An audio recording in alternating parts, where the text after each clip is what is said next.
Thank you, ladies and gentlemen. Assalamualaikum warahmatullahi wabarakatuh. Greeting from Bali.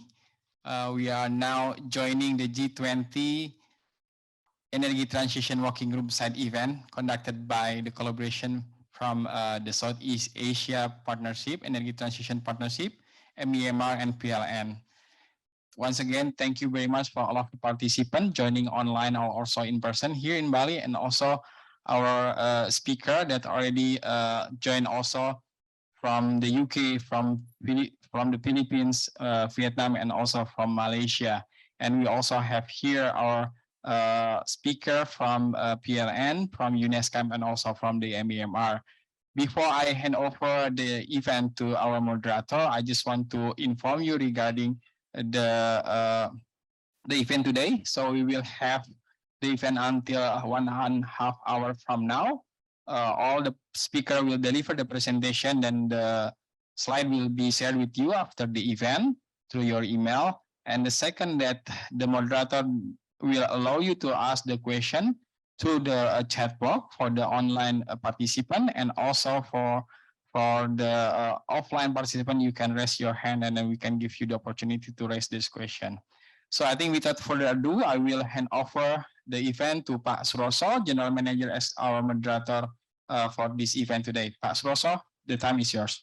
Thank you, Mr. Ahang. Good afternoon, ladies and gentlemen who is present here and also online. Allow me to introduce myself. My name is Suroso. I'm the General Manager of Java Madura Bali Control Center.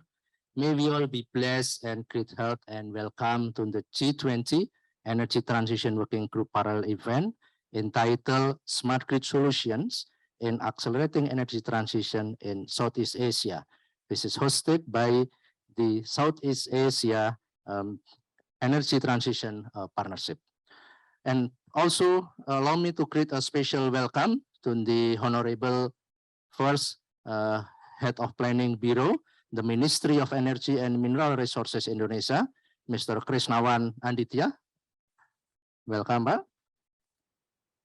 And also the Director of Electricity Program and Planning from the Ministry of Energy and Mineral Resources Indonesia, Mr. Wanhar. Thank you, Pak, for your time. And also the Director of Energy Division from United Nations Economic Social Commission for the Asia, Mr. Hong Peng Liu. Thank you for your time, Mr. Hong Peng. Also welcome the Executive Vice President of Transmission, Java Madura Bali from PLN, Mr. Eko Yudo. Thank you, Pak Eko. And of course, the esteemed Director of Southeast Asia Energy Transition Partnership, Ms. Sirpa Jarvanpa. And of course, the distinguished speaker, which is at the moment joined online. Allow me to greet and mention Ms. Irma X. Conde, the Director, Electric Power Industry Management Bureau, Department of Energy, the Philippines. Welcome online, Ms. Irma X. Conde. And also Mr. Viet Hong Chow, Senior Specialist Representative, Commission for the Management and State Capital at Enterprises of Vietnam. And also Professor Dr. Muhammad Shahir Liu, Chairman of Energy Institute Malaysia, or Deputy Vice Chancellor of University of Technology Petronas. Welcome, Prof. Shahir Liu. And also Mr. Duncan Bird, Chief Sustainability Officer, National Grid Group, from international experience and best practices of smart grid-driven energy transition from the United Kingdom, who also joining us online.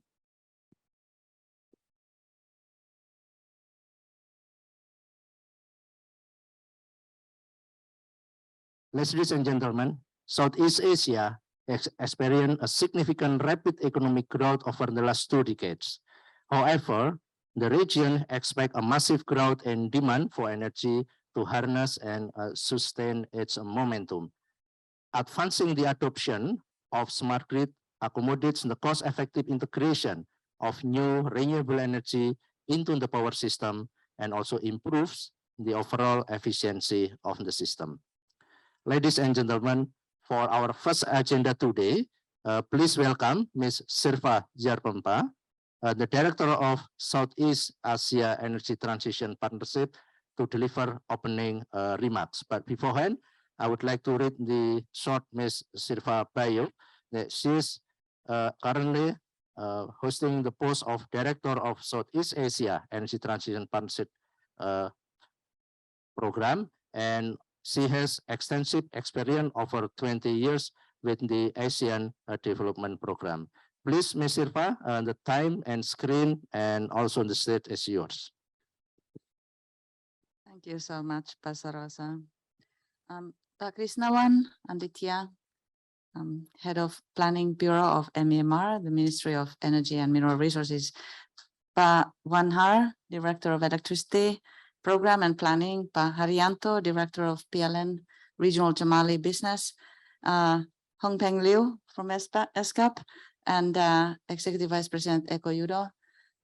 Colleagues, development partners, welcome. It's a great pleasure for ETP to host this side event at the auspices of G20. I thank the Ministry of Energy and Mineral Resources for making this possible for ETP. Welcome also to our esteemed speakers, Pak Suroso, General Manager of the Jamali Control Center, a nerve center of the country that serves electricity to some 160 million people in the Java Valley. Thank you also to ETP staff for organizing this event. I want to introduce some of the staff that are present here. Mr. John Cotton, our Senior Program Manager, and Pak Darmawan, our Country Coordinator here in Indonesia, and of course, Mr. Yu Chung Nam, without whom this side event would certainly not have been possible. The Energy Transition Partnership for Southeast Asia is a multi-donor trust fund that brings together governments of France, Germany, United Kingdom, and Canada with philanthropies of Children's Investment Fund Foundation, IKEA Foundation, Sequoia Climate Fund, and other philanthropic funders to implement bold technical assistance to accelerate energy transition. The ETP is implemented by the United Nations Office for Project Services. The Secretary General of the United Nations, Antonio Guterres, has issued a global roadmap for achieving a radical transformation to net zero emissions by 2050 in support of the Paris Agreement on climate change. The most immediate target in this roadmap is a global call for no new coal power plants in the pipelines. It also calls for fossil fuel subsidies to be redirected toward energy, renewable energy, and energy efficiency, 100% increase in modern renewables capacity, doubling of annual investment by 2025 in renewable energy and energy efficiency, and tripling by 2030. It calls for phasing out of coal-fired power plants by 2030 in the OECD countries and globally by 2040.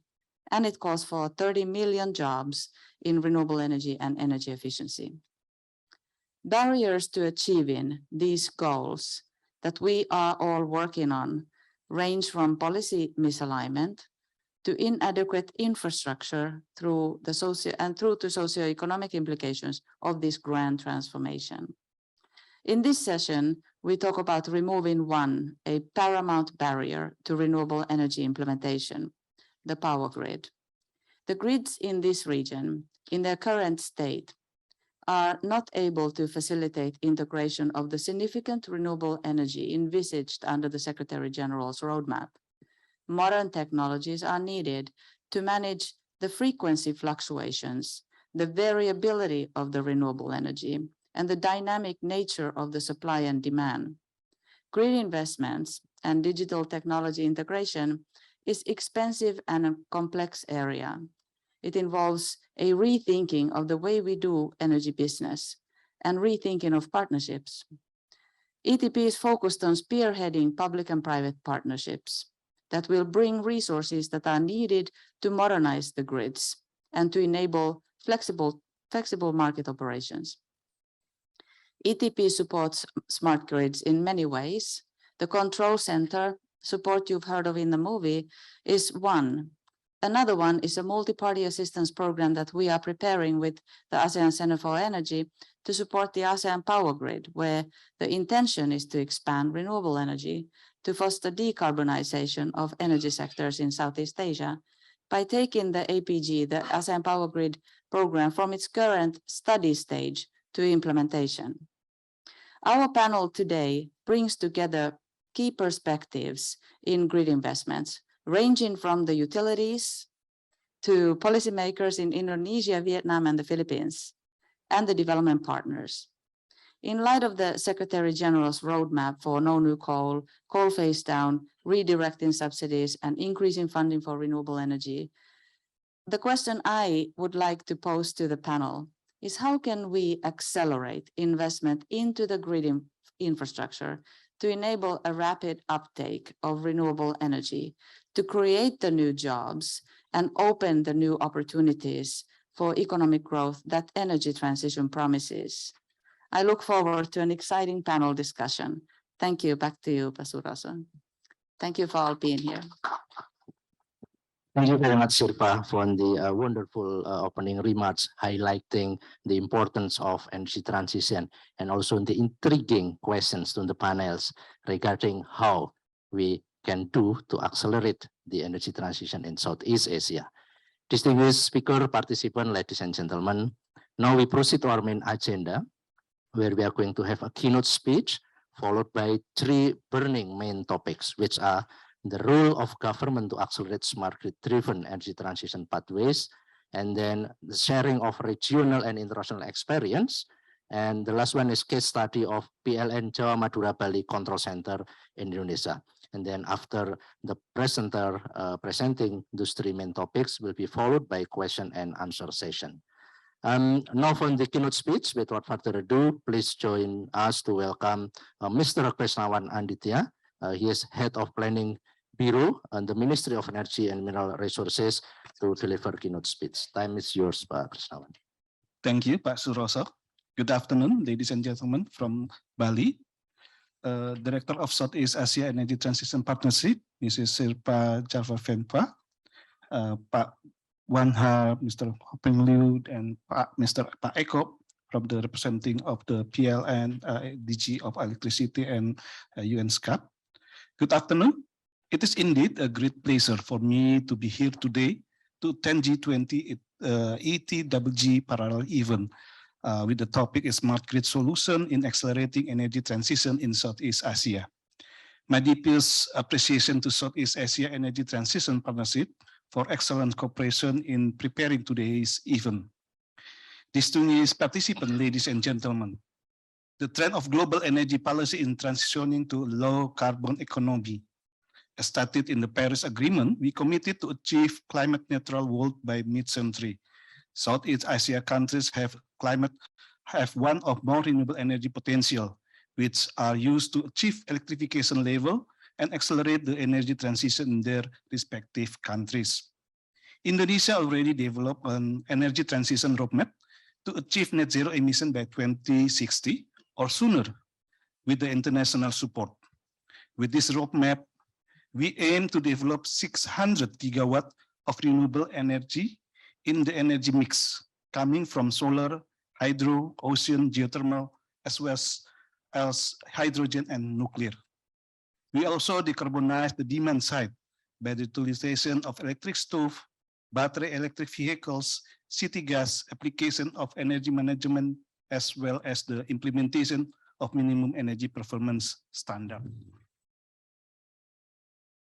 PLN, through the National Electricity Supply Business Plan, or PLN Electricity Business Plan, RUPTL, year 2021 until 2030 has also targeted a greener business plan by adding power plant generation from renewable energy to 51.6% or around 20.9 gigawatt in the next 10 years. Technological support in energy transition is also needed, not only to maintain and improve supply reliability and efficiency, but also to integrate renewable energy and anticipate the intermittent nature of renewable energy from solar and wind. Technologies needed to develop renewable energy and energy export-import among ASEAN members including a smart grid, smart meters, and energy storage system, including also a battery energy storage system. Indonesia is also planning to build super grid to ramp up renewable energy development, while also maintaining the electrical system stability and security. It will open up an opportunity to export electricity to other ASEAN countries, as well as connect it to ASEAN power grid. Based on PTLs of PLN 2021 until 2030, Indonesia plans to build several smart grids, such as an advanced metering infrastructure in Jawa Bali system, smart community pilot project in Kerawang, adaptive defense scheme in Jawa Bali system, automatic dispatch system in Sumba and East Nusa Tenggara, smart microgrid in Selayar, Semau, and Tahuna. In the short term, from 2021 until 2025, main initiative that will be developed among others, such as power plant digitalization for improving efficiency, substation automation and digitalization selectively for improving power quality, distribution grid management for improving reliability and faster response, EV charging and e-mobility for EV ecosystem development, smart microgrid for increasing renewable energy penetration and decreasing LCOE at some isolated areas, advanced metering infrastructure implementation by clustering approach. Then after 2026, some project will be implemented, such as upgrade SCADA to wide area monitoring, protection, and control for improving the system resiliency, interconnected distribution energy resources to the grid,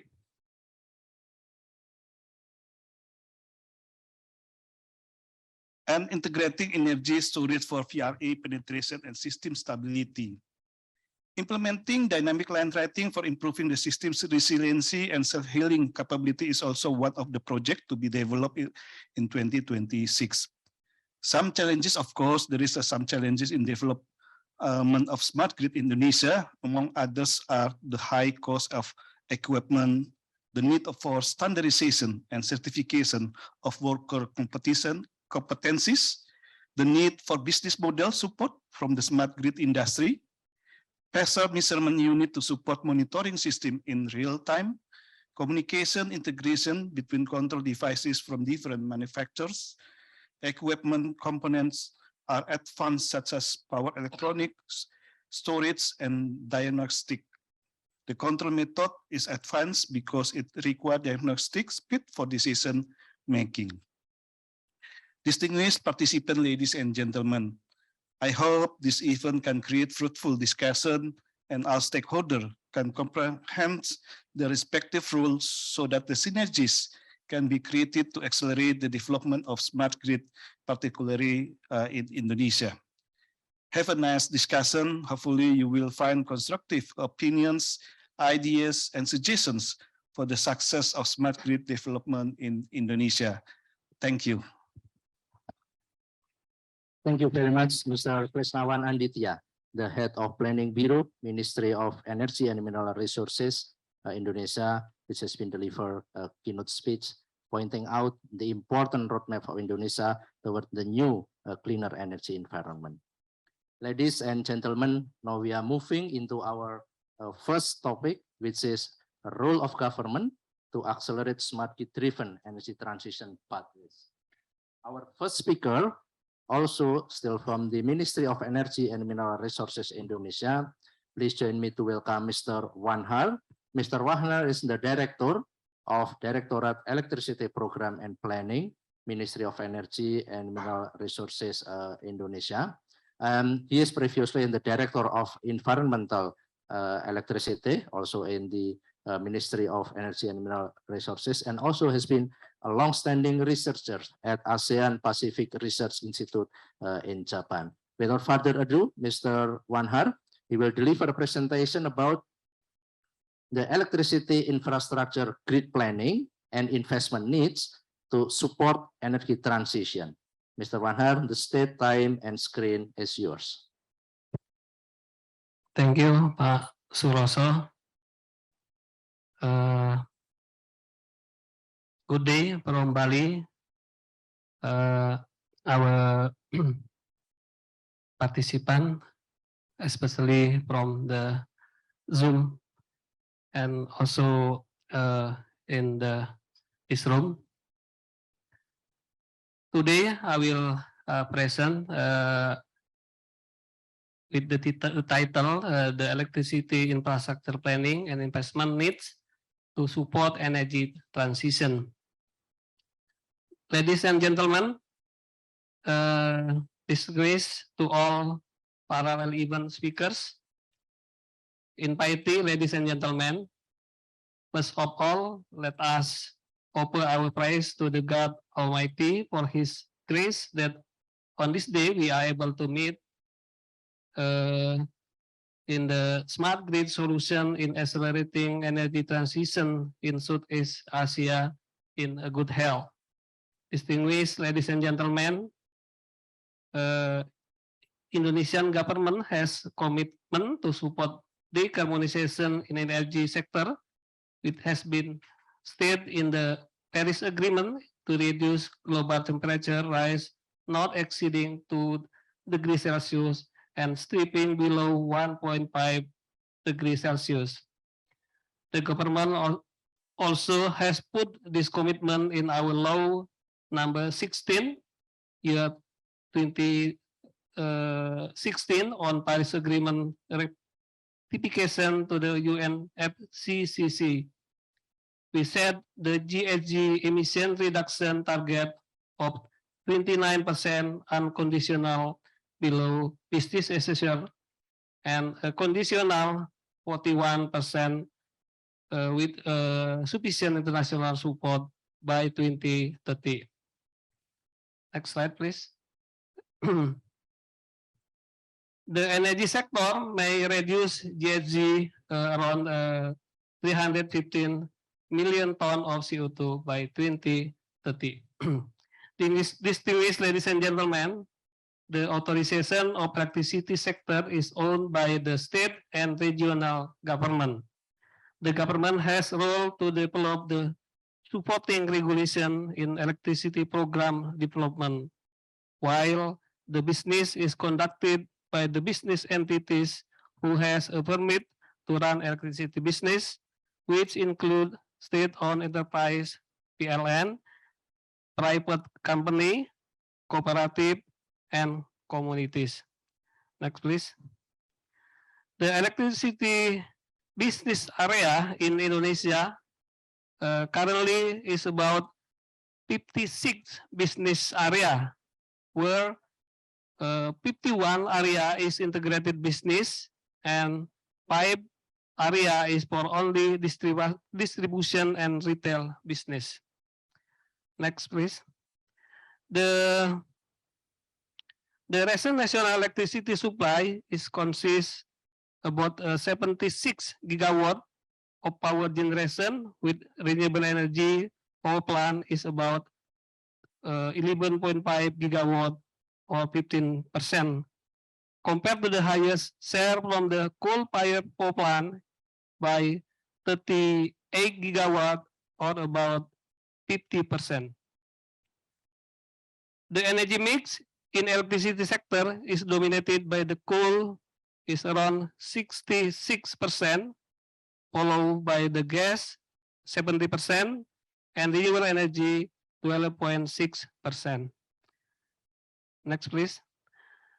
The electricity infrastructure development scheme in Indonesia, as stated in President Regulation number 4, year 2016, shows that the government has signed PLN as state-owned enterprise to manage the infrastructure by themselves, or give the assignment to the PLN subsidiary to run the power plant development, or making a cooperation with private power generation developer as an independent power producer with power purchase agreement about 20 or 30 years. Next, please.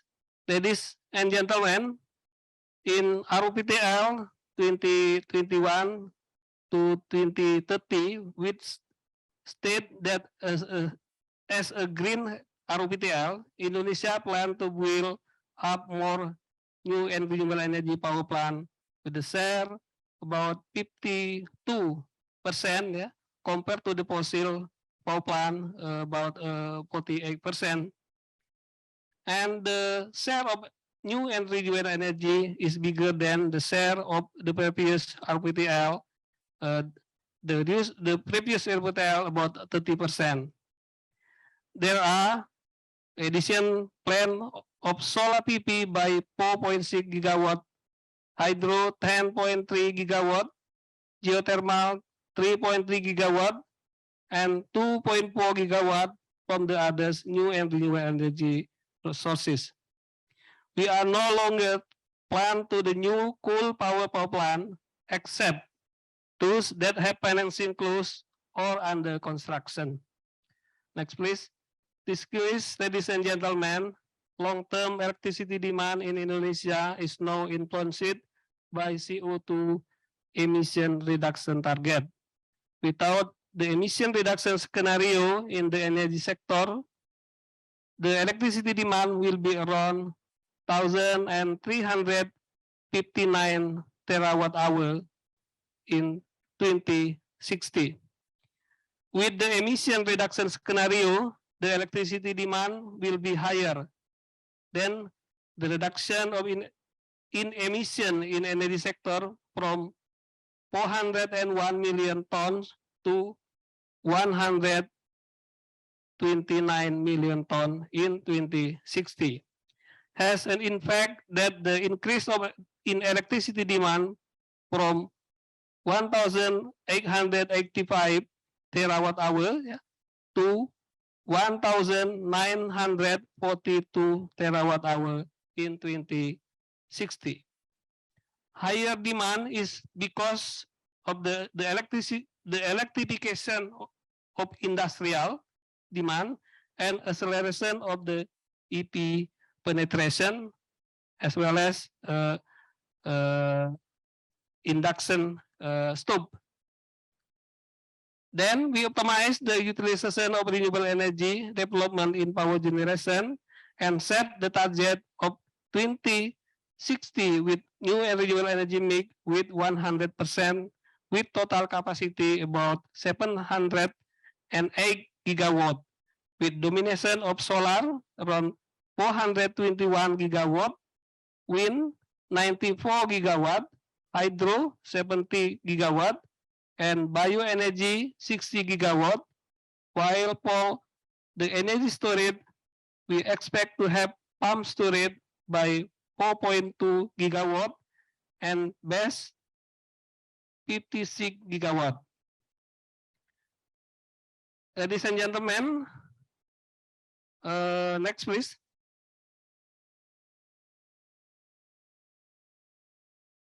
Next please. Okay, thank you.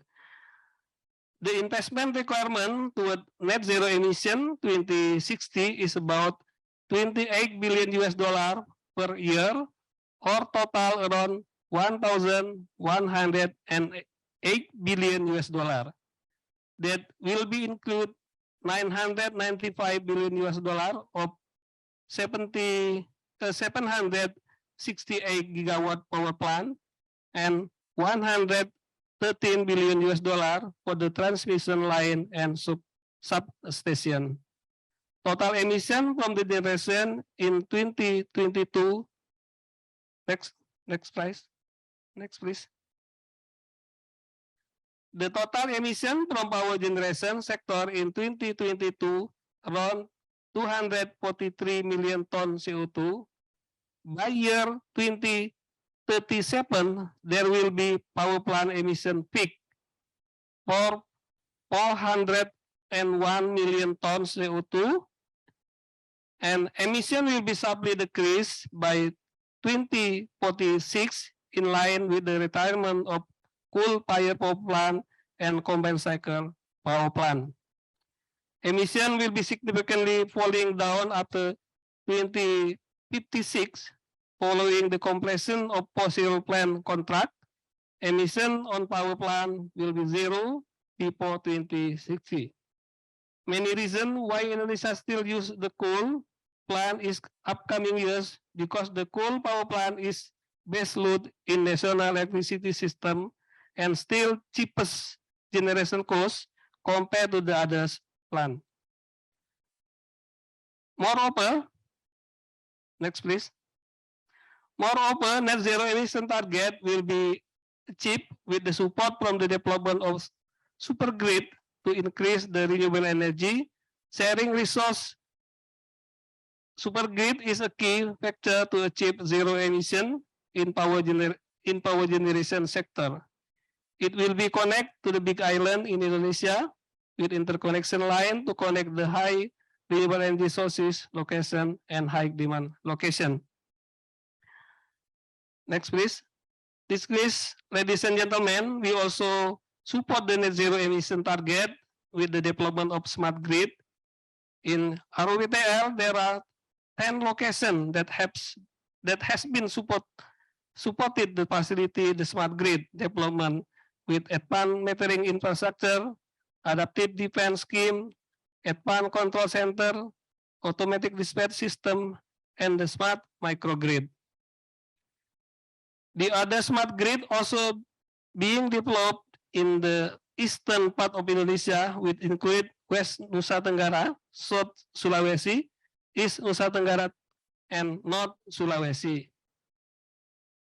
PLN has set the timeline of smart grid in 2 periods, with the first period 2021 to 2025, which has the main initiative in power plant digitalization, distribution management system, EP charging, smart microgrid, ME, and the investment in about 381 billion US dollar. Next, please. The second period, 2026 and next, the main initiative on the upgrade SCADA, interconnection of this distributed energy resources, energy storage, and demand response to the investment about 5.5 trillion US dollar. Excuse me, we have 1 minute left, Pak Wanhar. Yeah, last slide, please. Lastly, the smart grid development in Indonesia may face several challenges, including the availability of business and financial mechanism, regulation, and coordination among the stakeholders and preparedness of the technology. This is all my presentation today. Thank you very much. We give applause to Mr. Wanhar, the Director of Electricity Program and Planning, for the remarkable presentation outlining the Net Zero Emission Program 2060 and also Smart Grid Development. Thank you, Mr. Wahran. Distinguished speaker, participant, ladies and gentlemen, we move on into our second speaker, which will be from the Department of Energy in the Philippines. And please join us to welcome Ms. Irma Exconde. She is the Director of Electric Power Industry Management Bureau, Department of Energy of the Philippines. She will deliver a presentation about the Philippines Smart Grid Roadmap to support energy transition. Without further ado, Ms. Irma, you have 10 minutes for delivering your presentation. Time and screen is yours. Thank you. Thank you very much. Good afternoon, everyone. And thank you for this opportunity to be part of this discussion on smart grid solutions in accelerating energy transitions in Asia. And special thanks to the organizers of this event, the Ministry of Energy and Mineral Resources of Indonesia, the PLN, and the Southeast Asia Energy Transition Partnership. The smart grid concept has started many years back in the Philippines with some of our major distribution utilities like Manila Electric Company in Luzon, Visayas Electric Company in central region of the country, and Cagayan de Oro Electric Power and Lights Company in the southern Philippines in Mindanao. They already have their advanced distribution management system, as well as their supervisory control and data acquisition, or SCADA. And our transmission sector, meanwhile, through the concessionaire, the National Grid Corporation of the Philippines, has likewise have their vision of a smart grid as part of their long-term development plan. These individual initiatives are not enough to accelerate the smart grid development, since there is a need for a holistic approach. Thus, the Philippines Department of Energy, after consultations with electric power industry participants, issued in February 2020 a policy providing a national smart grid policy framework for the Philippine electric power industry and roadmap for the distribution utilities. And this serves as the reference of the Energy Regulatory Commission in the approval of priority capital expenditures for distribution utilities.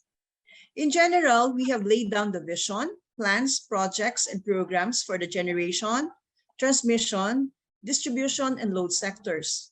For the generation sector, smart power generation focuses on promoting the use of renewable energy with the renewable energy law already in place in as early as 2008 and other supplemental policy issuances thereafter. Further, we have already considered in the plans and programs the new and emerging technologies to support the renewable energy, such as but not limited to distributed energy resources, energy storage systems, hybrid systems, and flexible generation. These technologies may result to several benefits. However, we are aware that the DOE's policies and ERC's regulations must be responsive and harmonized in order to address the challenges brought about by integrating higher targets of renewable energy in the energy mix. For the Philippines, we are targeting 50% of renewable energy share in the energy mix by 2040. We have also taken into consideration new and flexible technologies to support variable renewable energy so that our power system remains stable and reliable. We can probably learn and leapfrog from the experiences of other more advanced countries. Transmission modernization mainly focuses on the automation and network optimization, system enhancement, and medium to long-term interconnections, considering that the Philippines is an archipelagic country. On the distribution sector, we have provided in the policy a national roadmap with leveling structure for the 140 distribution utilities in the country. I'll show in the succeeding slides the specifics on this one. Meanwhile, we also recognize the vital role of the previous slide before this one. Yeah, can we go back to the previous slide, please? Okay. Yeah, okay. Meanwhile, we also recognize the vital role of the advanced metering infrastructure to have smart homes and cities in preparation to implement demand-side management programs such as demand response and peak load management. Specific to the roadmap for electric vehicles and charging stations, the country has recently passed a law promoting and supporting the development and accelerating the use of electric vehicles. The drafting of its implementing rules and regulation is already underway. Next slide, please. Okay, to provide more specific illustrations of the leveling I mentioned earlier on the distribution utilities, shown on the screen are different stages of smart grid developments from level 0 to level 4. This was developed specific to the Philippines, taking into consideration the local conditions of the networks, the customer service, and all other programs, as well as international experiences and standards. The core of the smart utility level groupings heavily depends on the metering, real-time monitoring, and software management systems. With the smart grid policy issuance in 2020, we have required all distribution utilities in the country to incorporate all smart grid initiatives in their 10-year distribution development plans, being updated annually and submitted to the Department of Energy. Next slide, please. As of October 2021 data, this slide shows that out of the 96 smart distribution utility roadmap received by the Department of Energy, about 80% are still at levels 0 to 1, and only 2 utilities are at levels 3 to 4. We still have a long way to go as far as the distribution sector smart vision, but what is important at this point is that they are made aware of the importance of the smart grid development, and they need to step up from the business as usual scenario, and all this should be integrated in their distribution development plans. Next slide, please. Next slide, please. Moving forward, our Philippine Energy Plan to 2040 is geared towards a sustainable and clean energy future. The energy outlook considered a clean energy scenario where it provides for ambitious plans, policies, and targets on renewable energy, natural gas, alternative fuels, and energy-efficient technologies in order to make the country's low-carbon energy transformation a reality in the medium to long-term horizon. In line with the Philippine Energy Plan is our smart grid vision, which is to transform the Philippine power sector into a secure, stable, flexible, sustainable, digitally enabled, and interoperable system that provides reliable, efficient, and quality energy towards consumer empowerment. The support of our development partners are most welcome in order for the Philippines to achieve this vision. We look forward to an engaging discussion and fruitful exchanges with the participating countries and organizations in this event. Thank you. Thank you very much, Ms. Irma Esconde, for the excellent presentation, pointing out the roadmap of development of smart grid in the Philippines. Distinguished speaker, participant, ladies and gentlemen, now we move on into our last speaker for this first main topic, which is regulation and role of government topics, is Mr. Viet Hong Chau, senior specialist representative from the Commission for the Management of State Capital at Enterprises of Vietnam. Distinguished participants, Mr. Viet Hong Chau will deliver a presentation about needs for investment in smart grid in Vietnam and Vietnamese regulation on grid investment and management. Without further ado, please join us to welcome Mr. Viet Hong Chau. The stage and platform is yours. Thank you. Good afternoon, ladies and gentlemen. Firstly, I would like to thank Ministry of Energy and Mineral Resource of Indonesia and Energy Transition Partnership for inviting us to attend the workshop today. From my side, I would like to provide you some general information about the renewable energy development strategy in Vietnam and power network investment demand. Next, please. So my presentation has two main content. The first, I just briefly overview about my agency commission for the management of state capital enterprise. And the second thing I present about the renewable energy development strategy in Vietnam and power network investment demand. Next, please. Next, please. So my agency commission for the management of state capital enterprise, we can call CMSE, is the government agency assigned by the government to exercise the rights and responsibility of the state-owned representative for enterprise in which 100% of charter capital is held by the state and the state's investment capital in those stock company, limited liability companies with 2 or more members. And CMSE now assigned to manage state capital in 19 corporations, including 3 biggest energy groups in Vietnam, Electricity of Vietnam, Vietnam Oil and Gas Group, and National Coal and Mineral Industry Group. Next, please. And now I just give you some very general information about the renewable energy development in Vietnam. And in Vietnam, the development strategy of renewable energy and clean energy has been agreed and directed by the government and Prime Minister and committed by Vietnam at COP26.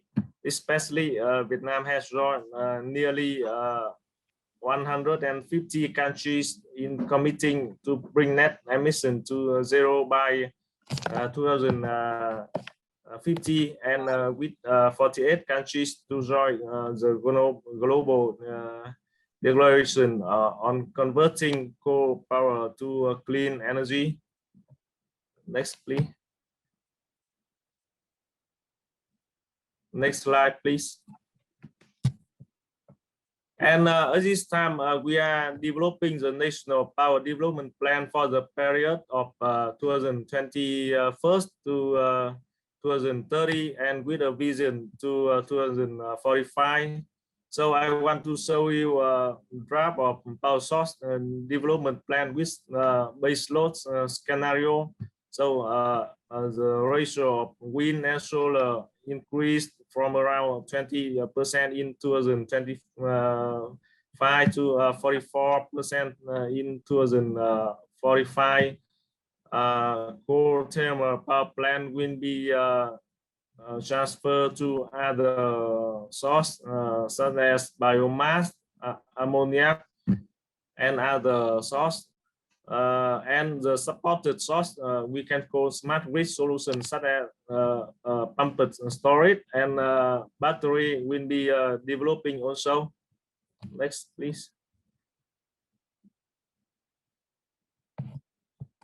And in the draft power development plan to meet the development of power system, the need for investment in power source and the transmission grid in Vietnam is very large. So you can see the estimate in investment capital in the period 2021 to 2030 around 107 billion US dollar, and the period 2031 to 2045 around 225 billion US dollar. So because of limitation of time, I just give you overview of renewable energy and clean energy in development in Vietnam. So I hope you can get some helpful information, and thank you very much for your attention. Thank you very much, Mr. Viet Hong Chau. Please give applause to him.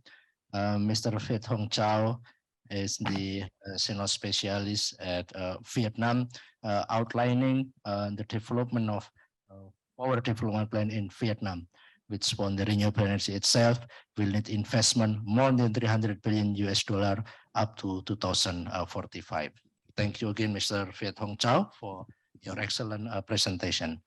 Distinguished speaker, participants, ladies and gentlemen, I know you already have many provoking questions, so please hold it, write it down, either in chat or in your note, because the question and answer session will be held after the second round of topic. We have passed the first topic, which is the role of the government. Now we move on into the second main topic about the regional and international experience, which we also have three speakers as well. For the first speaker for this topic is Mr. Hong Peng Liu, who present here offline in person. He is the Director of Energy Division, United Nations Economic and Social Commission for Asia and the Pacific. Mr. Hong Peng Liu has extensive, more than 30 years experience in energy transition program.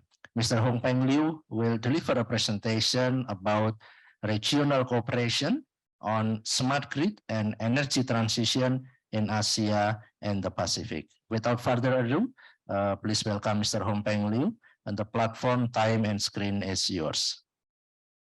Thank you, Park.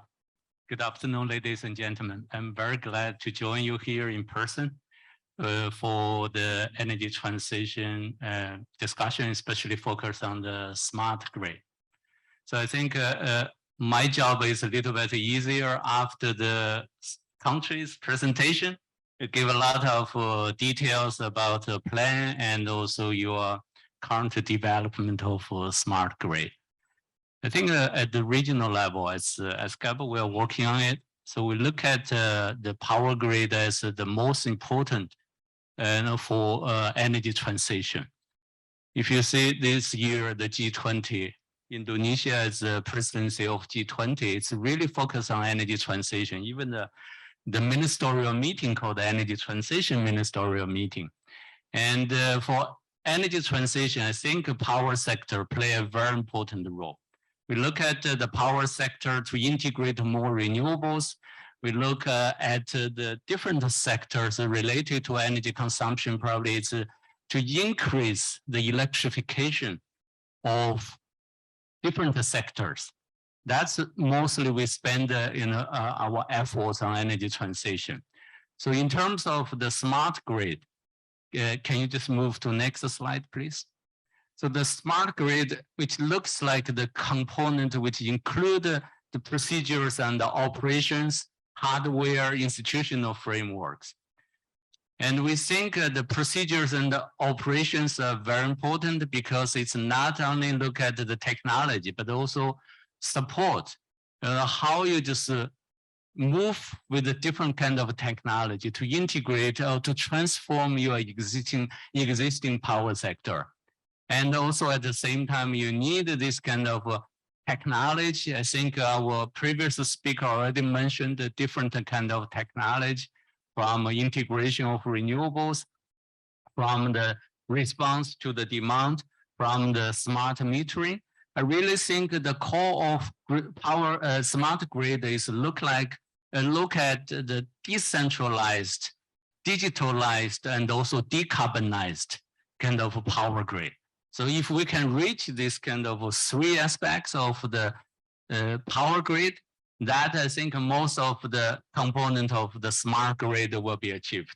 But at the same time, I think policy-wise, our previous speaker also mentioned how government set up the policies, especially the overall policy from the commitment of carbon zero, from the commitment of the integration of renewables, and from the commitment of transit from the current energy system to the future, like mainly focus on the renewables and the clean energy. Next slide, please. So we have this kind of benefits and for regional smart grid. If you see from a different country, you have a different subnational power grid. You need to connect those subnational power grid. At the same time, you also need to look at those people in a remote area, like what our previous speaker from Philippines spoke about, the archipelagical states, like Indonesia itself, Philippines yourself. So a lot of islands you need to provide electricity. But extension of the national grid through connectivity is one way to do it, but also a lot of decentralized to use locally available renewables. That will be very important. So that means a smart grid also can build the trust before regional market are established, because if you look at from the subnational to national, and then to connect with your neighboring countries, a lot of these renewable energy resources are even much closer to your neighboring countries or the load center rather than your country yourself. So when you have the regional power grid, so that means you can integrate the renewables from different places and then to optimize the renewable energy resources and to provide a reliable and cleaner electricity. And once you have this kind of regional integration, and then smart grid will enhance the security and the reliability. So that's really the country to work together. I think ASEAN already play an advanced role compared to other regions. So ASEAN already have the long-term plan for ASEAN power grid.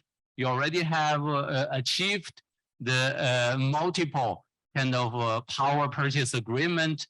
And from Laos, Thailand, Malaysia, and Singapore, I'm sure you continue to scale up this kind of multilateral power agreement and to work together. So that's exactly to enhance the security and also to integrate more renewables.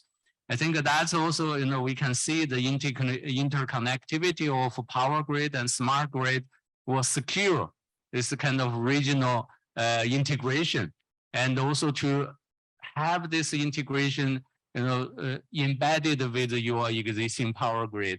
And the institutional mechanism is more important at some point. I think ASEAN Power Grid already have a plan, but you already build up your institutional framework, like a HAPRA. That's the where you discuss about how regional collaboration and integration of power grid to move forward. And that's also, I see, the opportunities you bring, to integrate more renewables and also large scale renewables. Especially you have, the renewable energy resources like hydro, solar, and the wind, biomass and geothermal in different countries in ASEAN. And that's a good, good kind of conditions you can supplementary to each other through this kind of regional collaboration. But still we can see the barriers that exist because, it's not easy. We have the ASEAN Power Grid plan for many years, but it takes time to move ahead. So that's really one is about the cost, because you need to build a new technology, you integrate new technology. The cost, especially for renewables, for AI, for digitalization of a power sector, you need a great investment. That's where we need to focus. And we want to see this will be like a barrier we can overcome through this kind of collaboration. At the same time, we also see the integration of the power grid. You need regional kind of rules and the regulations and the standard. That we need all the countries to work together. At the same time, you need the data requirement, especially the on-site data and the exchange of data with the different kind of countries. Next slide, please. And we also see through this kind of regional collaboration, we can see overcome of these barriers and also enable the effective smart power grid development. So I really see like a decentralized system and a decarbonized system and also digitalized system that we need really through the regional cooperation to improve our knowledge management and also to improve our information sharing. So from ESCAP side, the Regional Commission of the United Nations, we actually provided this kind of regional platform for governments to work together, for private sector to share their concerns and the views, and also to set up a different kind of partnerships. And we last year, actually, the member countries of ESCAP adopted regional roadmap for power grid connectivity. That is exactly how to support the connections of the different power grid to integrate more renewables. At the same time, they recommended 9 strategies from planning, from financing and development, operations, and the cross-cutting issues, especially from the strategy 6, coordination cross-border transmission planning, and strategy 4 is focused on the coordinate, harmonize, and the institutional policies for power grid, and 8 is building capacity. I think it's all these kind of strategies are very relevant for smart grid, and we'll be happy to work together with all the stakeholders to support the continued kind of discussion and also the development of a regional power grid and regional power market integration in Asian Pacific, especially in Southeast Asia. Thank you very much. Thank you very much, Mr. Hongpeng Liu. He is emphasizing on the component of smart grid and also on the importance of procedures and institutional framework. And also on the wonderful thing he mentioned is about the needs for regional collaboration, and even ESCAP also provide the regional roadmap for smart grid development. Once again, thank you very much for a wonderful presentation, Mr. Hongpeng Liu. From the audience, again, we remind that we will have question and answer session at the end of the presentation. Write down your question in the chat box or on the question and answer box, and also note down your question for Q&A session later on. Distinguished speaker, participant, ladies and gentlemen, our next speaker is Professor Engineer Dr. Muhammad Zahir Liu. He is a chairman of Energy Institute Malaysia and Deputy Vice Chancellor, University of Technology Petronas. Professor Syed Liu has extensive experience, more than 20 years in advanced engineering research. And today he will deliver about One Grid, One Borneo, and also about ASEAN Power Grid. Without any further ado, please, Professor Dr. Muhammad Syed Liu, the stage and platform is yours. All right. Assalamualaikum warahmatullahi wabarakatuh. Thank you, Pak. First of all, I would like to congratulate the Indonesian government for hosting the G20 in the upcoming one. And in particular, I would like to touch on One Grid, One Borneo and ASEAN Power Grid. Is that a myth or a reality that we are looking at next? Next slide. Yeah. Now, as you can see here, these are the power capacity in the ASEAN countries. You will take note, I would take note that Japan, South Korea, Taiwan, for example, Singapore, they are probably in the same band, meaning they are industrialized countries. If you were to compare that based on per capita basis, they are higher than most of the ASEAN country, right? Higher as in more than 2 million kilowatt hour. And then Malaysia is probably leading the pack in the other ASEAN part, which is leading ahead of Thailand, Vietnam, Laos, Indonesia, and so on. Indonesia and Philippines has a similar band in terms of the power capacity per capita. I can truly understand and appreciate the fact that they have a very vast archipelagos, of many islands that they have to supply the power. And of course, India has pretty much fared similar, although they do not have extensive island like Indonesia and Philippines. So take away from here is that in China, if you take China per se with the highest population in the world, they are doing fairly well in terms of power generation. They have 100% capacities to all the people in China. Next slide. Okay, you can see from here is as far as the ASEAN country is concerned, coal, natural gas, and oil form about 78 to 80% of all the electricity mix in the ASEAN country. So we are very much dependent on the fossil fuel. And when you look at the share of total GHG emission, you will see that Malaysia and Singapore is at par, right? Although Indonesia has a large number in terms of GHG, when you divide by per capita, Indonesia is not that significant as opposed to Singapore and Malaysia. Next slide, please.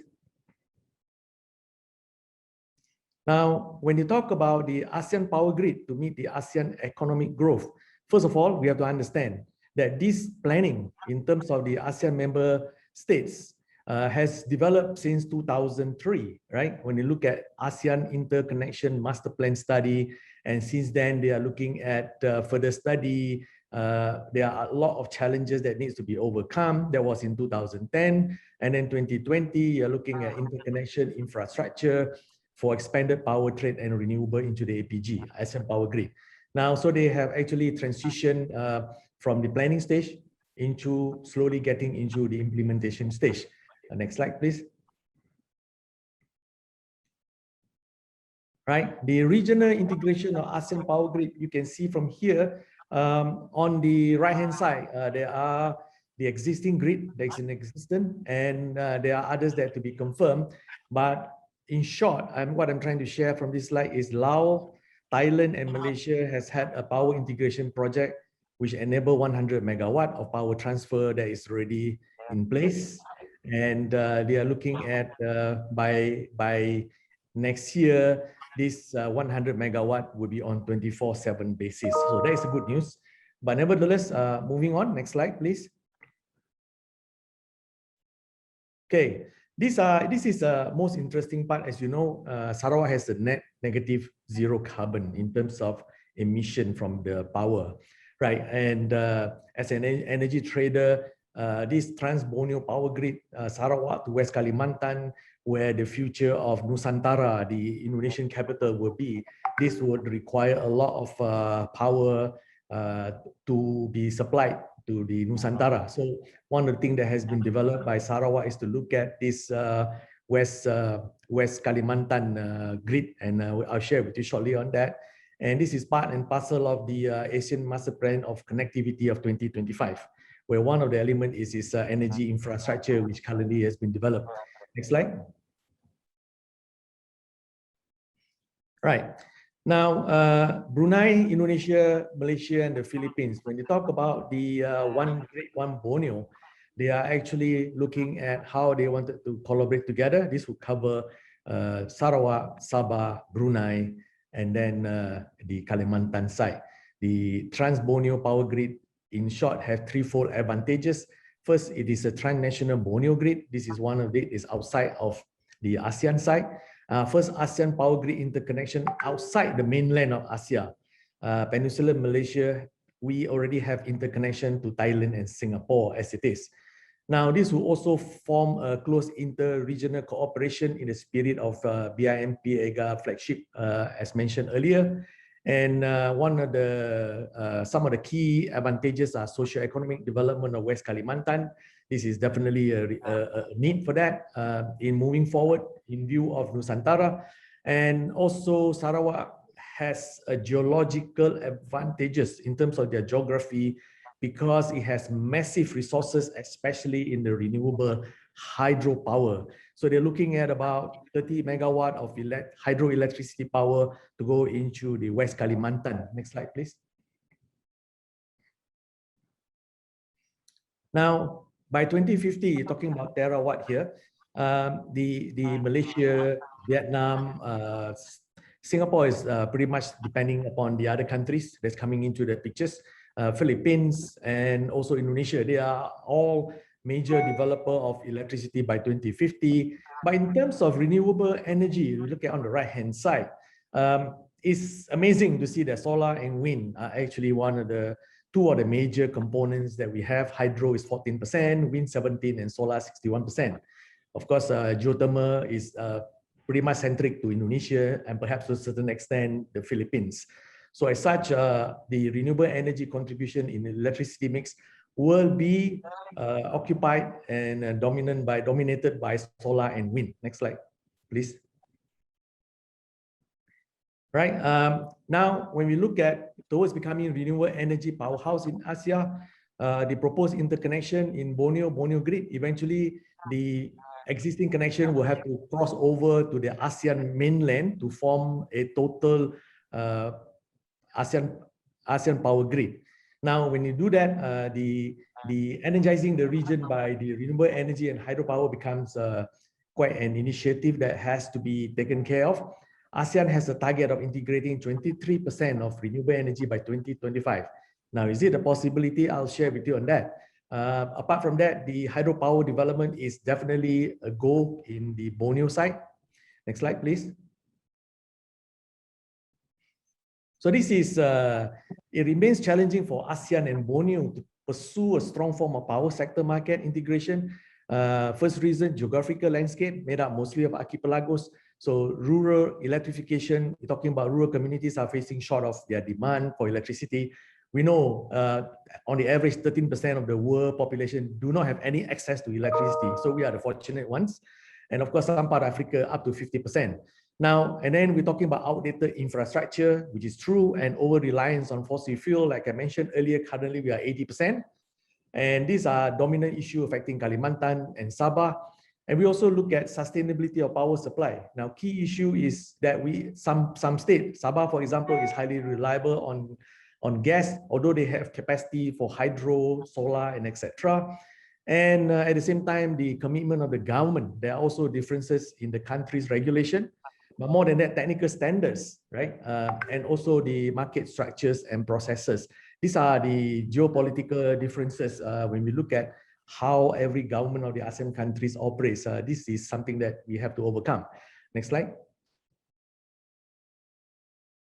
All right, these are the last slide I want to share. Is it a myth or reality in terms of the challenges? First of all, COP26 is already 26 years in the making, right? From COP1 up to COP26. They push us for renewable energy. So a grid relying on renewable energy is unreliable. It's not robust in essence, you know. Engineering wise, we may think that it is nice to have, it's good to have, but it is generally not robust yet until it has been proven such that it can be robust. Second part, power generation to back up wind and solar capability. We still have to depend on fossil fuel. When we talk about backing up wind and solar capability, right? A lot of places, they have solar capability. They shout about it, but at night they do not have the capability. We don't have battery large enough to store any of those excess power at the moment. 24/7 power generation is needed for nocturnal and diurnal activities of renewable energy, and such backup plan are key success factor. Take note of that. And the availability of prevailing technology. Engineering-wise, technology is available to support the grid, be it smart grid, be it any form of energy sharing that you're looking at. But the challenge remains how robust the system is. So is that a myth or reality? The answer is somewhere in between, right?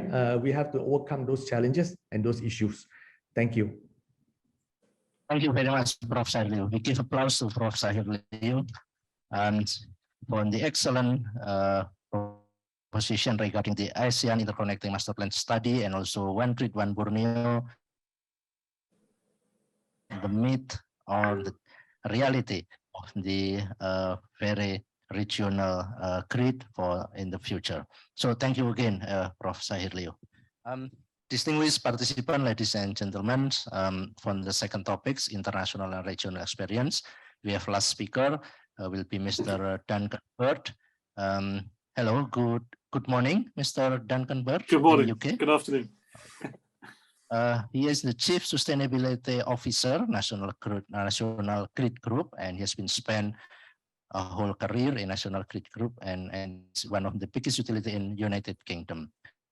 Distinguished speaker and also ladies and gentlemen, Mr. Duncan Bird will deliver a presentation about international experience and best practice of smart grid-driven energy transition experience from the UK.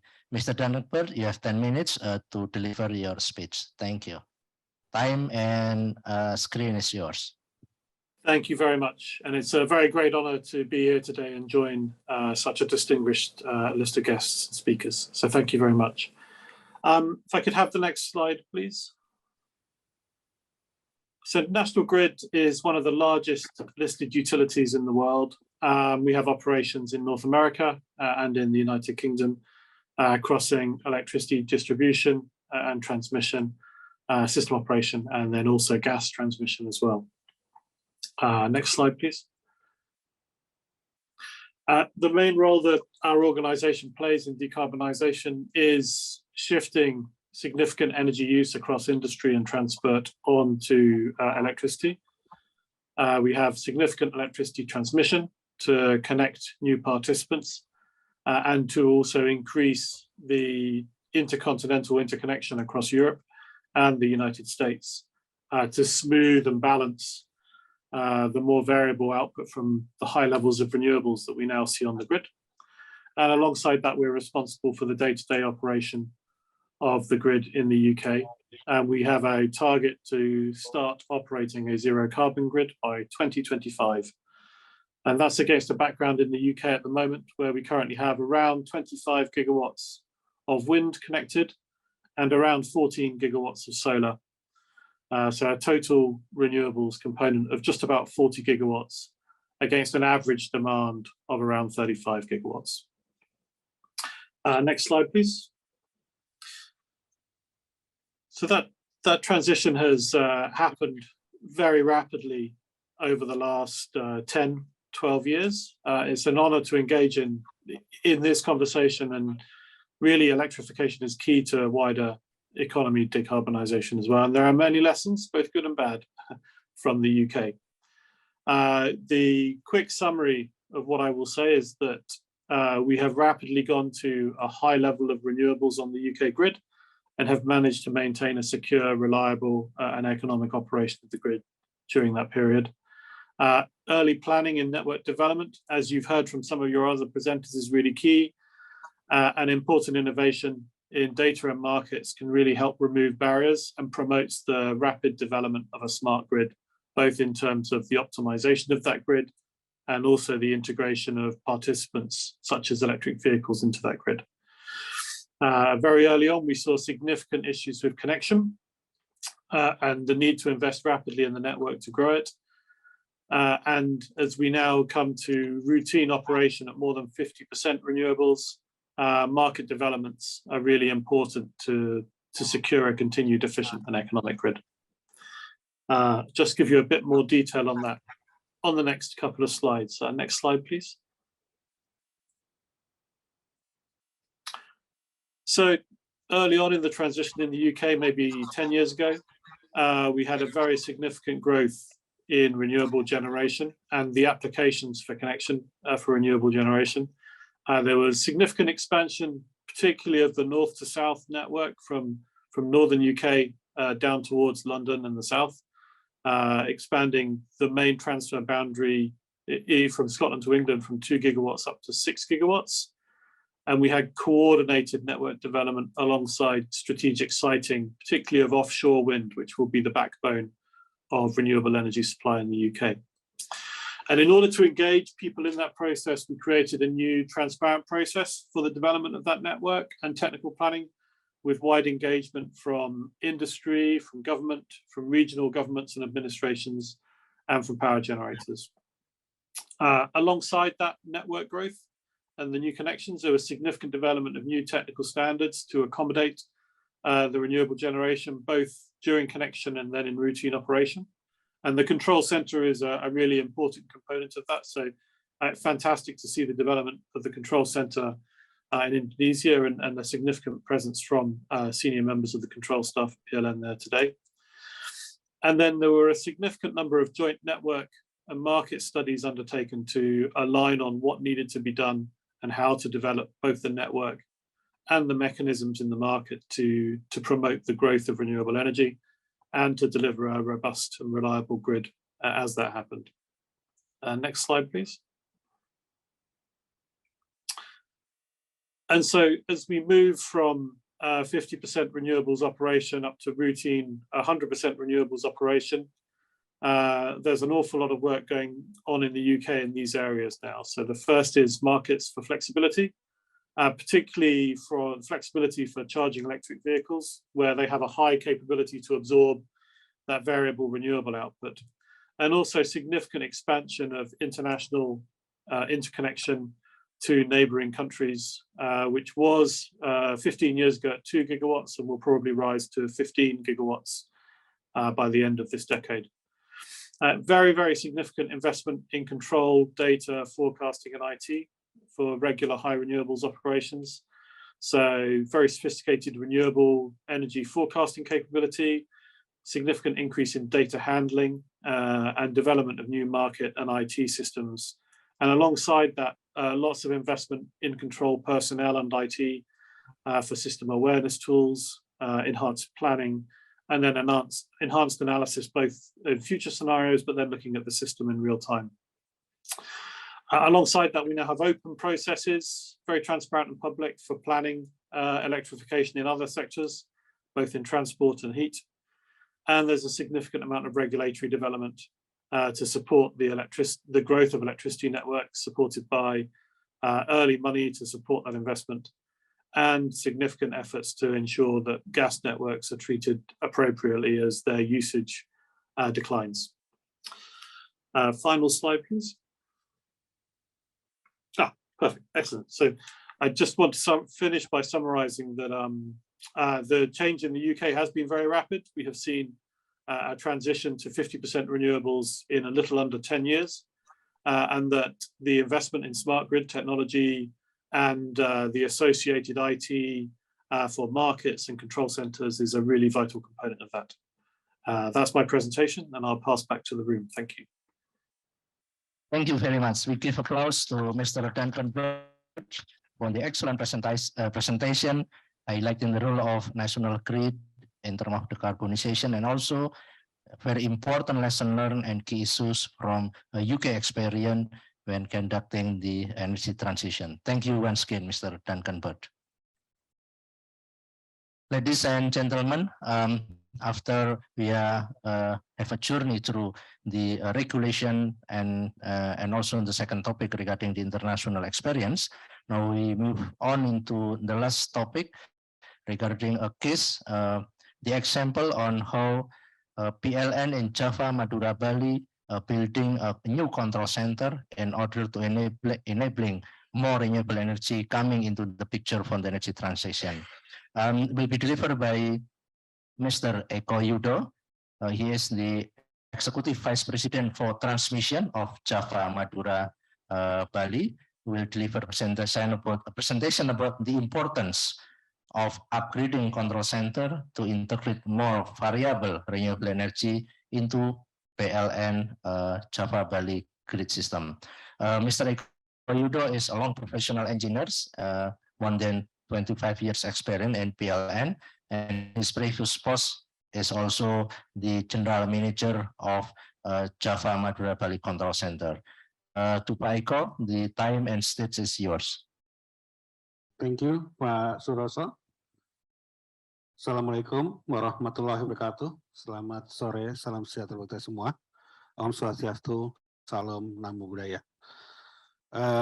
Distinguished speaker, distinguished panelists,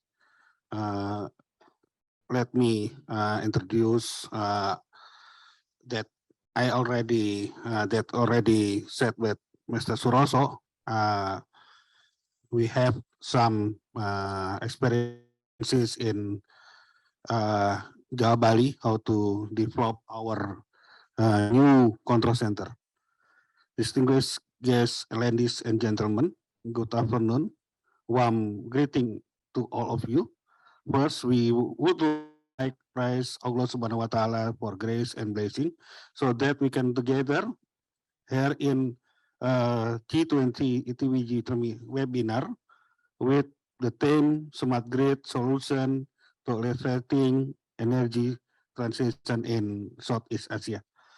Then I would like to express my appreciation to Ministry of Energy and Mineral Resources of Republic Indonesia as host of G20 Energy Transition Working Group, ETPG, of Indonesia, G20 Presidency with the Southeast Asia Energy Transition Energy Partnership, ETP, for holding this event.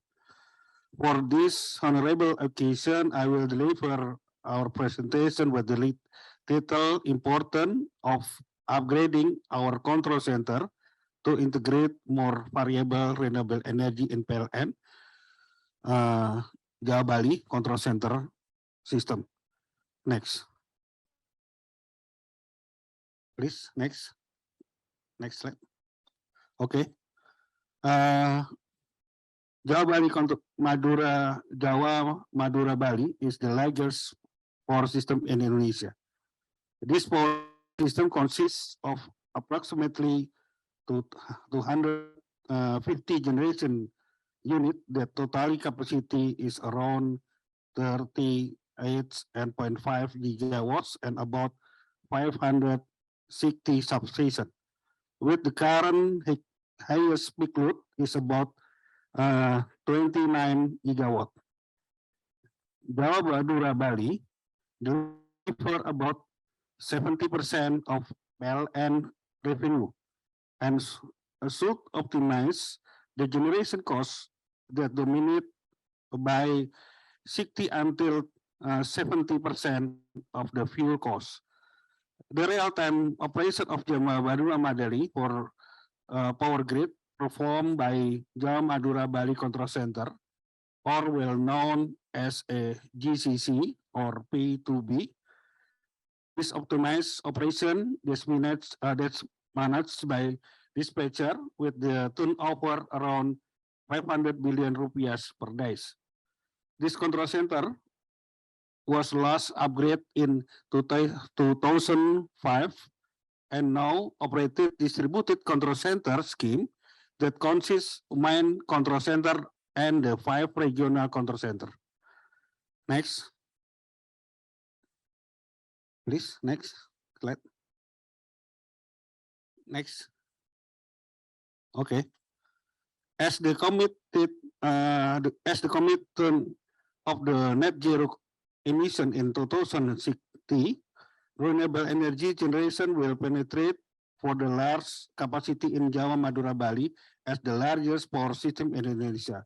Consequently, if all projected rooftop power PV is capacity about 3,600 megawatt, will be connected to Java Madura Bali power system.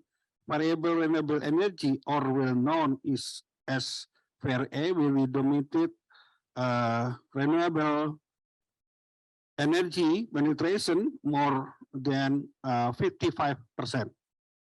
This high number penetration will create dark roof phenomena.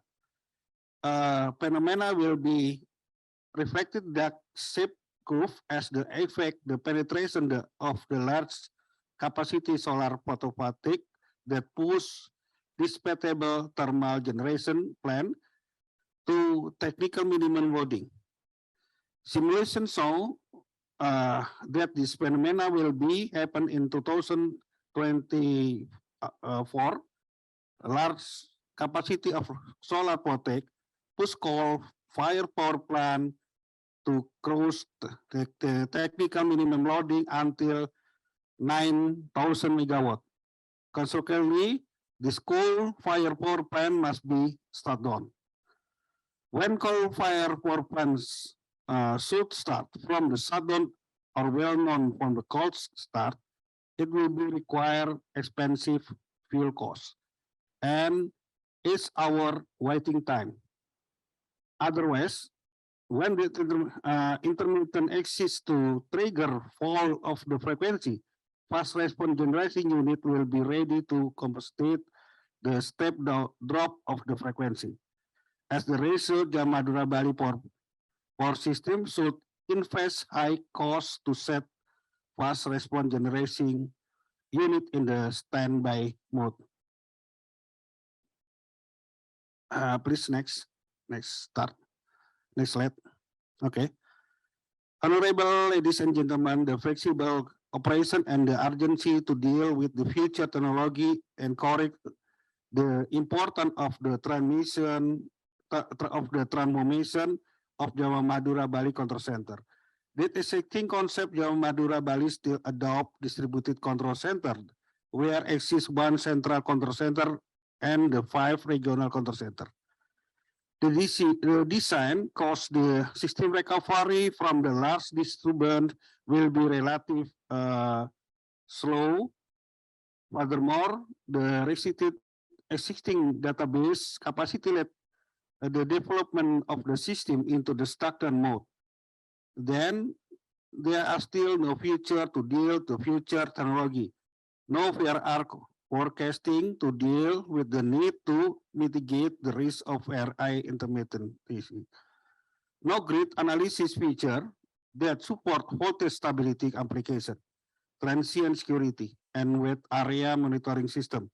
Limited feature of the existing Java Madura Control Center push important to upgrade Java Madura Control Center become more important. Transformation concept from the distributed control center to central one, where the existing 6 control center will be merged into the only 2 control center that consists 1 main control center and 1 disaster recovery center. We'll have to accelerate system recovery after the large disturbance. The upgrade design after an advantage that cover operation benefit and solution the future technology challenge. Operation benefit will about efficiency and effectiveness that deliver optimal control function and fast system recovery. Future benefit is about solution to future technology challenge that accommodate system development, technology disrupt challenge, VRA integration and market regulation. Disturbance challenge, VRA integration and power market regulation. Okay, next. Advanced Control Center in Java Madura Bali has come collaboration of the PLN with the reputable International Institute. PLN collaborate with the ELC Electron Council Italy, the BAR Sweden, and the Global Power System Transformation Consortium for the consultancy. For financial support, EDB and UNOPS Energy Transition deliver high committed. The deliver collaboration then create the Madura Bali Advanced Control Center have several key features. Automatic dispatch system that we call EDS, advanced power system analysis, EPSA, Smart Loading Microgrid Concept, SLM, Integrated Security Operation Center, ESOC, and the Enterprise System IES. All feature will be real-time operated in Java Bali by end 2024. Next. Automatic dispatch system is the main feature of the Bali Control Center, EMS, for the energy management function. That feature will be integrated offline production simulation application with the AGC, so that can increase energy management efficiency by up 2% of the production cost. In addition, EDS will be integrated the weather monitoring system, WMS, with the short-term load forecast and the VRA forecast that we can support VRA integration, and Java Bali will maintaining the economic and reliability of the system. Distinguished, next slide. Distinguished guests and ladies and gentlemen, Advanced Control Center for Java Bali Core Grid becomes so important, since the urgency of the important benefit efficiency and to deal the efficiency transition. Energy transition, a part of future technology. Challenge will be handled by automatic dispatch system, EDS, as the future of the automatic control ACC that will be integrated the weather monitoring system, WMS, and short-term loadcast forecasting and VRA forecasting for the support VRI integration. Transformation of Java Madura Bali Control Center will approve that the PLN Java Madura Bali readiness to VRA integration. Finally, Advanced Control Center that consists the maintenance control center and disaster recovery center to prefer a continuity of our grid operation even the worst disaster happen. Thank you very much for your appreciation and attention. Wish you have a nice day. Thank you. Thank you very much, Mr. Eko Widodo, the VP Transmission of PLN, and he has point out the progress of the construction of new control center in Java Madura Bali system. Ladies and gentlemen, distinguished speaker participants, after having 7 speakers in row, divided into 3 topics, now we have come to question and answer session. I think we still have about 5 to 10 minutes for question and answer. But from the Zoom question and answer chat box, we have 8 questions. And probably from the audience over here who attended in person, I will give priority first for 1 question, if any, from the audience. Okay. Mr. Fajar, please introduce yourself and give a quick question and address to which speaker. Thank you, Pak Suroso, for the time. My name is Fajar. I'm from METI and IC. I'm a renewable energy and automation practitioner. I want to address my question to Pak Eko Widodo. So in the eye of VRE practitioner and activist, what we saw in the presentations and the video is very great and very promising. And we really appreciate that all these are being done to increase VRE penetration in one reason. So I saw that the one of the main feature is to have a weather forecast system, and also maybe control over the fossil power plant. So my question is, will there be any machine learning, maybe AI, to counter the intermittency in this new system? And the second one is, will this control center be able to control the conventional power plants in a more flexible way?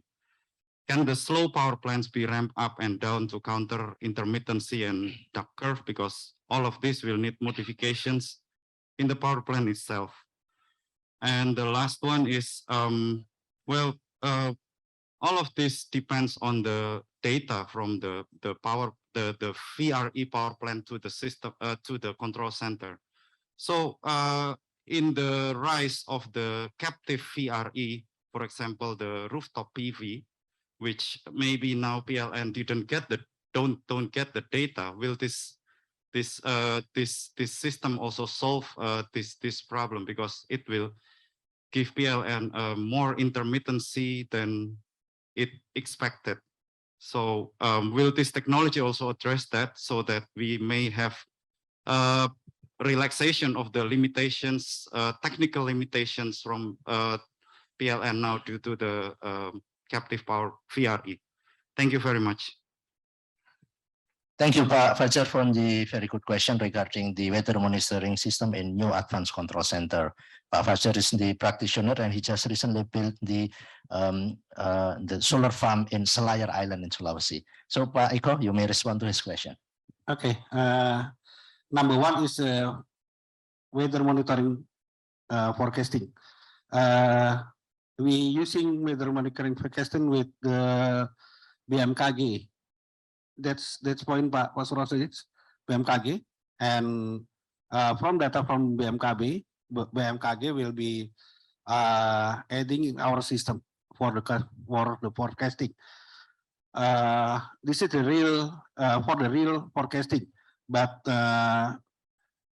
maybe for if we have more VRA, we need the forecasting from the other like a consultant at more data from the other maybe the other the other data from the other companies that like the consultant, yes. And the second question is about the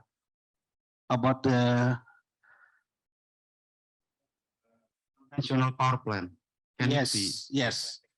For the conventional power plant, we are already have the AGC that connected directly to our control center right now. Maybe as already implemented is around 60% right now.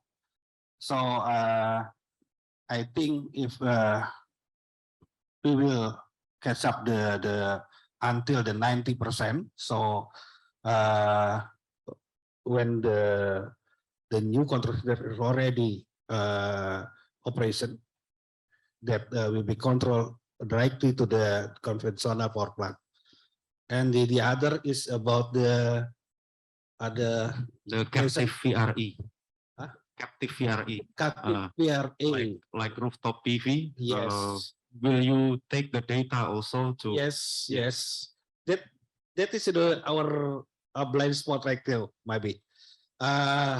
Yes, it's because we don't have exactly from the captive power plant, but we can do with the our system in transformer and the middle voltage, so we can directly to get the data. But the problem is about the forecasting. The exact forecasting is this is still challenge right now. Okay. Thank you, Pak Eko, for the such answers. For your information, Pak Eko is the highest authority in terms of the transmission access and also control in Java, Madura, Bali. And recently, he gave a permission to IC to install on the sensor IoT to check on the ISO. Yes, for the solar potential. All from the Java Madura Bali system. If you're interested, you can ask him for the next access for that data. Thank you, Pak Eko. And now from the Zoom, we have 10 questions, but because of the time limit, we will choose 2 of them and I will read of them. First one is from Julian Chin, and question for Mr. Bird regarding the UK experience. Mr. Bert, are you still joining online? Hello, Okay. yes. Right. So the question for you is regarding the UK experience, development of markets or data or standards and infrastructure seem to be require an iterative approach. If planning is to be such an important point for deployment, how important is it to look at market regulation and trading concurrent to the infrastructure upgrading, especially for less development system like the one in Southeast Asia? Okay, what do you think, Mr. Bird, about this question? Yeah, I think you could. Planning is really important. It is not a complete iterative approach. You just have to stay coordinated between those steps, I would say. So if you have good coordination on network development and the siting of renewables, with a government plan around potential spatial development in areas, then you can grow the network to meet that need. And alongside that, then you can develop your markets as the renewables come on. So I think in the UK, we have definitely done network growth and renewables rollout first, and then the markets have been adapted in steps to come along behind that. So I think the main thing is you have to start, and you have to start building, and then as that comes online, you can adjust and adapt the market framework to meet that growth. I hope that answers the question. Right. Thanks, Mr. Duncan Bird. I think the message is that to some degree, we have to start look at the market framework. It depends on the maturity of every country. Thanks, Mr. Bird. Right. Now the question is rise up into 11. I think we have to look at because we only one left because we already passed 20 minutes from the allocated time. Can we have a look at the next question, please? From 11, I would choose. Let me check. Right. From the, okay. Mr. Hong Peng already leave. Can we go down like again? Right. Okay, again. Yes, more. Okay, from Chris Tampinko. How can policies promote smart grids in an environment where cost efficiency of grid investment is the priority? I think this question is more addressed to the regulation sector, probably Pak Krisnawan, Pak Wanhar, and also other speakers from the online can respond to this question. Would you like to respond to the question, Pak Wanhar, probably? Okay. Is it hard to answer actually? As Pak Eko slide presentation, the Indonesian grid is already old. Start from 2005 ya, Pak Eko ya. So we need more upgrade ya, to upgrade the grid. As well as the software and any accessories, yeah, also. So maybe for the best solution is we need to gradually to improve our grid, and as we know, currently the Java control center right now is under what we call it, the upgrading, especially for the UNOP and get the loan there from the financial institution. We hope, we hope, BLN can very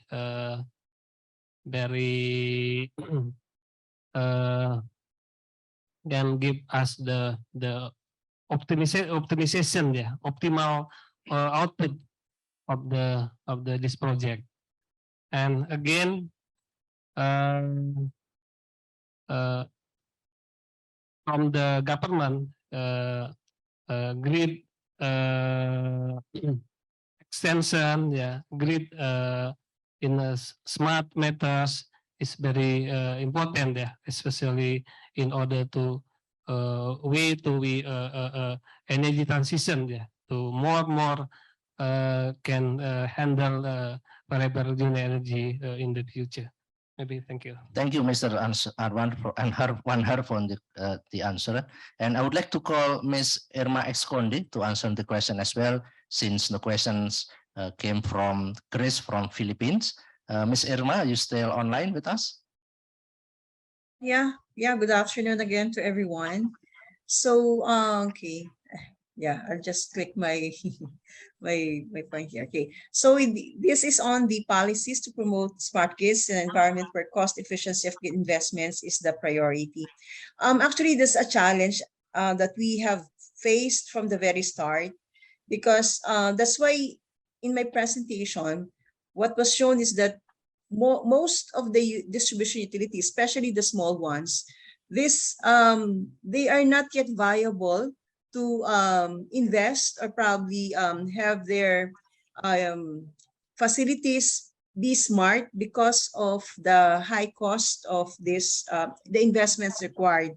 So what we are trying to determine is we have grouped them accordingly, and that we promote not only energy development but rather economic development in the area, so that the consumers will be able to catch up with the cost of electricity. So it should be an energy economic development as a whole that we're looking at, especially in the rural areas, because this smart grid development is more adaptable for the large distribution utilities that we have, as I mentioned in my presentation. So we are looking at it on a holistic way in promoting the smart grid development. We understand the cost, the implication in the cost of investments with regards to this.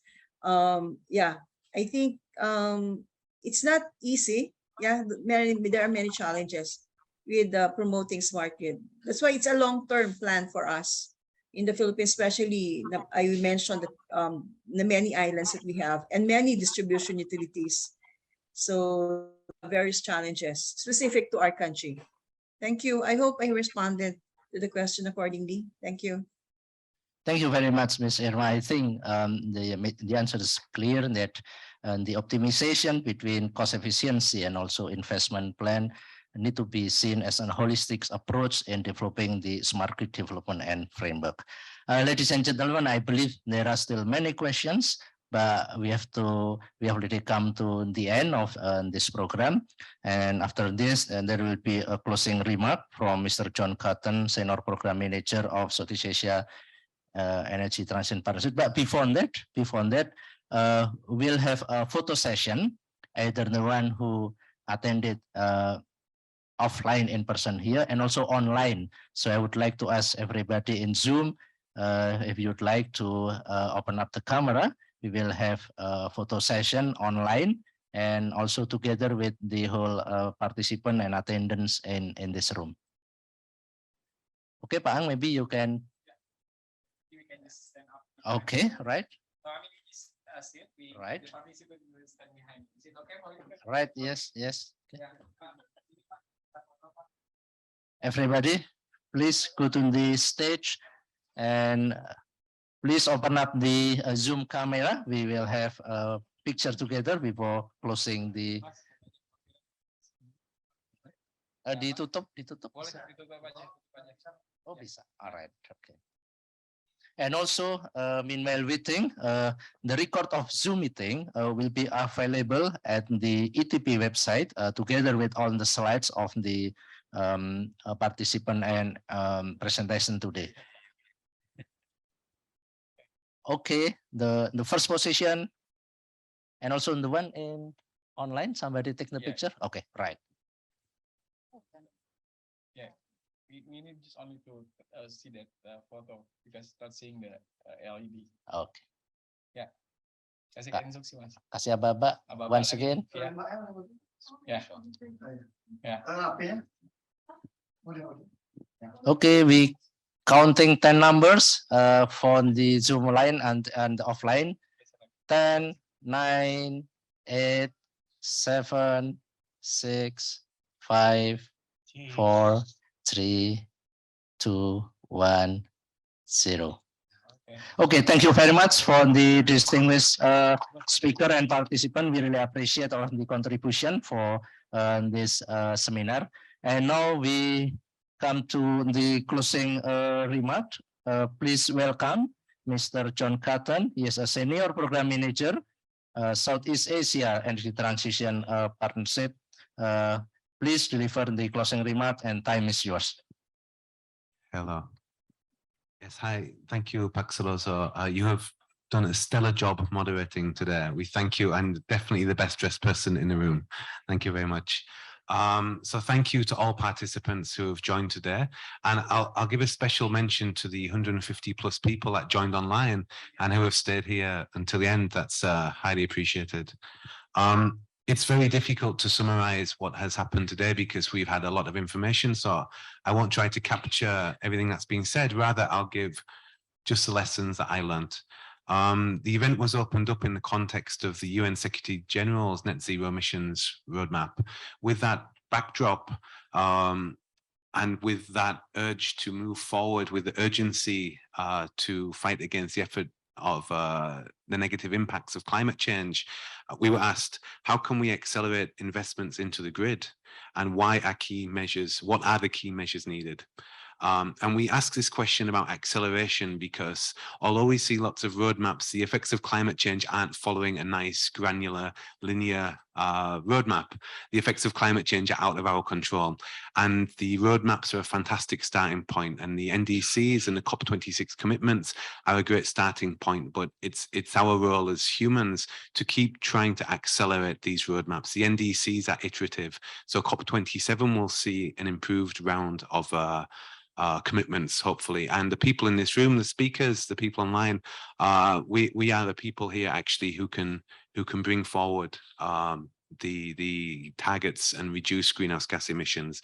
So with that said, the grid is, as we've established today, possibly the most important part of this, or it's certainly the critical element holding it all together. And we learned that, first of all, there's a plethora of stakeholders. We heard from and about governments, utilities, development partners, private sectors. We learned of the roles of the local, regional, subnational, national, and supranational. So that's just about everybody. Everybody is involved in the development of grids somewhere, whether it's a paradigm shift from the end users or at the supranational level of setting targets and looking at integrations between, for example, ASEAN power grid. We learned about the challenges, and there's a lot. These are not in any order. These are some I scribbled down, but we heard, I think, first and foremost, the costs. The somewhere between 10 and $28 billion per year required between Indonesia, Vietnam, and Philippines. These were some of the numbers given. That's a huge amount of capital required. We learned about inadequate or insufficient business models. So the business as usual for our business systems need looking at, need overhauls. We learned about some more specifically technical issues, such as the communications and the integration across manufacturers whilst integrating these multi-vendors into smart grid systems. We learned about the demand increase. The great story of the economic growth of Southeast Asia is a great success story. But with this, there has come a great demand in the increase of power, and the smart grids therefore need to grow every year. Generation needs to grow every year. We learned more about challenges, operational flexibility, new cybersecurity risks. We learned about the regulations and enabling bodies that don't yet exist or are under development in order to facilitate variable renewable energy into grids. So that was just some of the challenges, but I don't think there was a single challenge mentioned where there wasn't also a solution presented. And it was nice to see presentations focusing also on the solutions from the UK, which has succeeded in a 50% RE grid. And I know they've run their grid at 100% RE for the first time, I think last year. demonstrating the possibilities that smart grid isn't a fallacy, it's a reality. My takeaway on the solutions was the technology is available. The technologies are available today. Nothing needs to be invented, actually. The problems that exist now are institutions, regulations. These are man-made, person-made issues which we can overcome. We need to find the money. We need to find the way to implement the technologies, but they do exist. Of course, innovation needs to continue to bring the cost down and to bring them more realistic. But in terms of the solutions, we learned about regional optimization, supergrids, energy storage, pumped hydro, system resiliency efforts, hybrid systems. We learned a lot. So with that, I'll come to an end and say that the biggest takeaway I got was that there are challenges and there are solutions, and the solutions are dispersed globally. And it's up to the multiple stakeholders to come together to share these lessons learned, to share the joint challenges, but also to reap the rewards. And I think we see this well in the ASEAN Power Grid of how a country alone will not necessarily reap the benefits of its own VRE development, but access to other markets and access to the region will reap the rewards. And as a result, we will all receive see success in achieving our NDCs. So with that, I thank you all very, very much for coming. Thank you everybody on the stage today. This has been great. We feel very, very welcomed here. And we hope you enjoyed this activity. I certainly did. And for the people in the audience, I'll just point out we have goodie bags in the corner. Please do help yourself. And thank you very, very much. Have a great day and a good G20. Thank you very much. Thank you, Mr. John Cotton, for the remarkable closing remark. Ladies and gentlemen, distinguished speaker, all participants, we have been through a wonderful and fruitful seminar today, brought to you by Energy Transition Partnership in collaboration work with the Ministry of Mineral and Energy Resources Indonesia, and also with PLN, the Indonesian State Utility Company. Thank you again for your participation. We do hope that we'll see you again. And also, we do hope that this seminar could bring us all the enlightenment and give us more motivation in order to accelerating energy transition in Southeast Asia. Once again, thank you very much. Stay healthy, and hopefully we'll be success into the journey of the new energy landscape in the future. Thank you. Thank you, Pak Suroso. Thank you, Pak Hang. And all the honorable speaker and participants. So I just conclude that we are very thankfully you are joining today online and also offline here. And for the slide and also the information that you want to get from our event, we will provide through our website. We will inform you also that some of you that need the certificate, we also will provide you the certificate. Once again, thank you very much for all of us here, and Assalamualaikum warahmatullahi wabarakatuh.